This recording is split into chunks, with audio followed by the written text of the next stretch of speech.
اپنی اوقات دیکھیں, اپنی حیثیت دیکھیں, آپ ہیں کیا, بھوکے ننگے.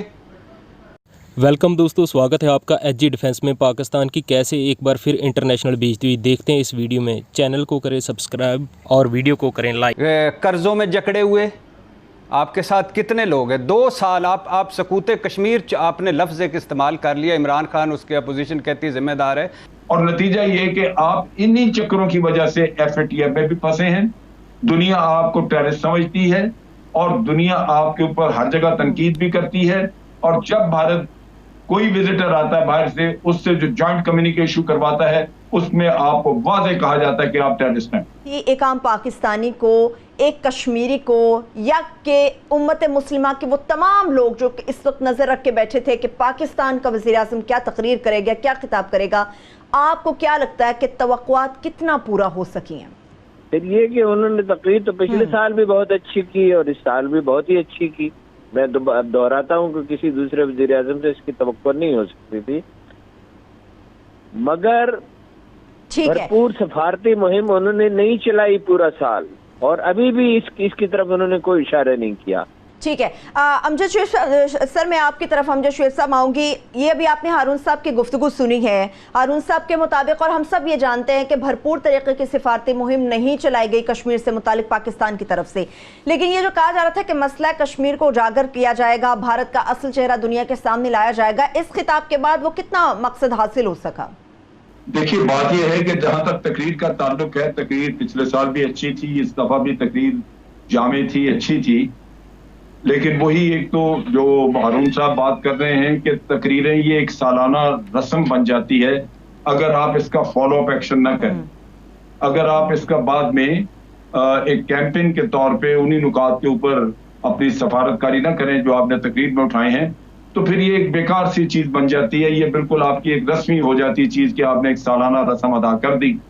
لیکن اس میں بھی اور پچھلے سال کی تقریر میں بھی جو ایک کمی, اور میں ہر دفعہ یہ بہت سارے پروگرامز میں بھی اور بہت ساری جگہوں پہ جب سیمینارز وغیرہ میں جاتا ہوں تو میں یہ پوائنٹ اٹھاتا ہوں, ہم نے سب سے زیادہ نقصان اٹھایا ہے بھارت کے ایک نیریٹو سے, اور اسی کی وجہ سے آج ہم ایف اے ٹی ایف میں بھی پھنسے ہوئے ہیں.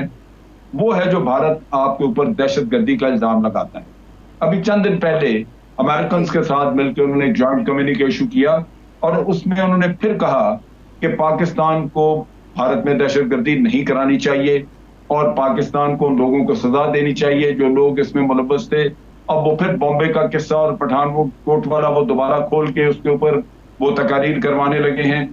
یہ وہ چیز ہے جس نے تک کی بات ہے کہ 70-80 ہزار لوگ مارے گئے پاکستانی, اور بھارت دہشت گردی کراتا رہا. بھارت ملوث تھا اے پی ایس کے واقعے میں بھی. کلبھوشن آپ کے پاس ہے, اس نے منی ٹریل بھی آپ کو دی ہے, وہ سرونگ آفیسر ہے, اور آپ لوگوں کو کبھی توفیق نہیں ہوئی کہ آپ اپنے منہ اپنے ماتھے سے یہ کلنک دھو لیں کہ جناب ہم دہشت گردی ہیں, دہشت گرد تو بھارت ہے. ہمیں یہ بھی نہیں توفیق ہوئی کہ ہم اس منی ٹریل کو لے کے تو ایف ٹی ایف میں چلے جاتے بھارت کے خلاف, اور وہاں کہتے کہ جناب ہمارے پاس تو ثبوت ہیں اسٹیٹ اسپانسر ٹیررزم کے بھی, اور یہ ہے منی ٹریل. نہ پرائم منسٹر کبھی یہ بات کرتے ہیں, اور نتیجہ یہ کہ آپ انہی چکروں کی وجہ سے ایف اے ٹی ایف میں بھی پھنسے ہیں. دنیا آپ کو ٹیررسٹ سمجھتی ہے اور دنیا آپ کے اوپر ہر جگہ تنقید بھی کرتی ہے, اور جب بھارت کوئی وزٹر آتا ہے باہر سے, اس سے جو جوائنٹ کمیونیکیشن ایشو کرواتا ہے, اس میں آپ کو واضح کہا جاتا ہے کہ آپ ٹیررسٹ ہیں. ہم روز کہتے ہیں کہ جناب یہ فالس فلیگ آپریشن ہوئے, ہمیں بھارت نے کبھی کو ثبوت نہیں دیا, تو پھر دنیا کے سامنے کیوں نہیں جاتے, کیوں نہیں بتاتے, کیوں نہیں یہ ذکر کرتے اپنی یونائٹڈ نیشن کی تقریر میں اس چیز کا. یہ وہ چیز ہے جس نے پاکستان کو بہت حد تک ڈیمیج کیا ہے, بہت حد تک ڈیمیج کیا ہے. لیکن یہاں کسی کو کوئی توفیق نہیں ہوئی کہ یہ بھارت کا اصل چہرہ, جو روز کہتے ہیں کہ ہم اس کا بھارت کا اصل چہرہ بے نقاب کریں گے, اصل چہرہ یہ ہے کہ بھارت ایک ٹیررسٹ ملک ہے, لیکن یہاں کسی نے یہ کام نہیں کیا. ٹھیک ہے, ٹھیک ہے. اچھا بھٹی صاحب, امجد شریف صاحب جو باتیں کر رہے ہیں, ہارون صاحب نے جو بات کی ہے, ہم دنیا کی بات کرتے ہیں کہ دنیا کے سامنے ہم اپنی کامیابیوں کو رکھتے ہیں.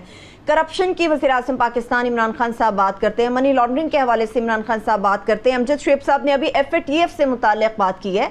یہ جو معاملات ہیں اندرونی طور پہ ہی حکومت ان کے معاملات میں الجھی ہوئی نظر آتی ہے, اپوزیشن کی تنقید ہمیں سننے کو ملتی ہے. تو ایسے میں جب اندر سے ہمیں مزاحمت ہے تو دنیا کے سامنے اپنی کیا کامیابیاں ہم رکھ پائیں گے؟